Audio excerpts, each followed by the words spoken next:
बरगद के पेड़ की छाया जितनी पुरानी कहानी थी गांव वालों के पास, उतना ही पुराना था उनका डर। हर अमावस्या की रात चुड़ैल गांव में आती और लोगों को मोहित करके ले जाती। उसका नाम पुकार सुनकर कोई भी बाहर आ जाता और फिर कभी लौट कर न आता। आज वही अमावस की रात थी और चुड़ैल गांव में घूमकर लोगों को पुकार रही थी।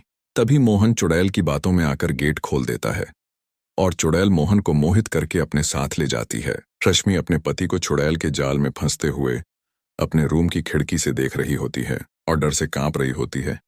फिर रश्मि चुड़ैल को खत्म करने की शपथ लेती है और किताबों में उसके विधि विधान खोजने लगते हैं। तभी उसको वह विधि मिल जाती है। विधि के अनुसार रश्मि लड़के का भेष बदलती है और अपने घर के गेट से बाहर सुनसान गली में निकल जाती है। गली में निकलते ही उसे चुड़ैल की आवाज सुनाई देने लग जाती है, जो आज फिर से गांव के लोगों को मोहित करने के लिए आवाज लगा रही है।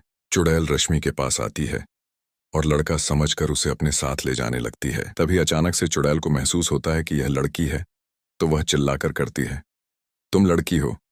और रश्मि कहती है, हाँ, मैं लड़की ही हूं।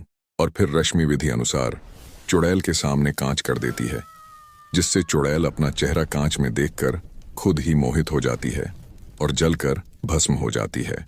और फिर रश्मि गांव की गलियों में निकल जाती है और सभी गांव वालों को आवाज लगाकर कहती है कि अब चुड़ैल का साया हमारे गांव से हमेशा के लिए मिट चुका है।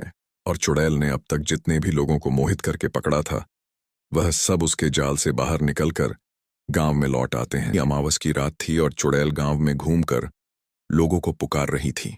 तभी मोहन चुड़ैल की बातों में आकर गेट खोल देता है और चुड़ैल मोहन को मोहित करके अपने साथ ले जाती है। रश्मि अपने पति को चुड़ैल के जाल में फंसते हुए अपने रूम की खिड़की से देख रही होती है और डर से कांप रही होती है।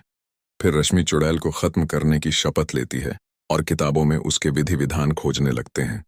तभी उसको वह विधि मिल जाती है। विधि के अनुसार रश्मि लड़के का भेष बदलती है और अपने घर के गेट से बाहर सुनसान गली में निकल जाती है। गली में निकलते ही उसे चुड़ैल की आवाज सुनाई देने लग जाती है,